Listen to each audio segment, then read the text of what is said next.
Your brain also has its own sense of what you should weigh, no matter what you consciously believe.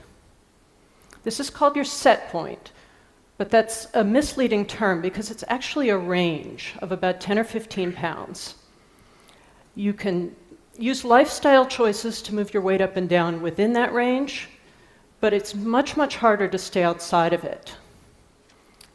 The hypothalamus, the part of the brain that regulates body weight, there are more than a dozen chemical signals in the brain that tell your body to gain weight, more than another dozen that tell your body to lose it. And the system works like a thermostat, responding to signals from the body by adjusting hunger, activity, and metabolism to keep your weight stable as conditions change. That's what a thermostat does, right?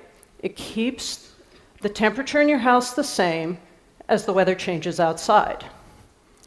Now, you can try to change the temperature in your house by opening a window in the winter, but that's not going to change the setting on the thermostat, which will respond by kicking on the furnace to warm the place back up. Your brain works exactly the same way, responding to weight loss by using powerful tools to push your body back to what it considers normal. If you lose a lot of weight, your brain reacts as if you were starving.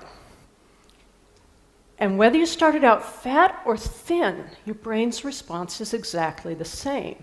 We would love to think that your brain could tell whether you need to lose weight or not, but it can't. If you do lose a lot of weight, you become hungry, and your muscles burn less energy. Dr. Rudy Leibel of Columbia University has found that people who've lost 10% of their body weight burn 250 to 400 calories less because their metabolism is suppressed. That's a lot of food. This means that a successful dieter must eat this much less forever than someone of the same weight who's always been thin. From an evolutionary perspective, your body's resistance to weight loss makes sense. When food was scarce, our ancestors' survival depended on conserving energy. And regaining the weight when food was available would have protected them against the next shortage. Over the course of human history, starvation has been a much bigger problem than overeating. This may explain a very sad fact. Set points can go up, but they rarely go down. Successful dieting doesn't lower your set point. Even after you've kept the weight off for as long as 7 years, your brain keeps trying to make you gain it back. Sadly, a temporary weight gain can become permanent.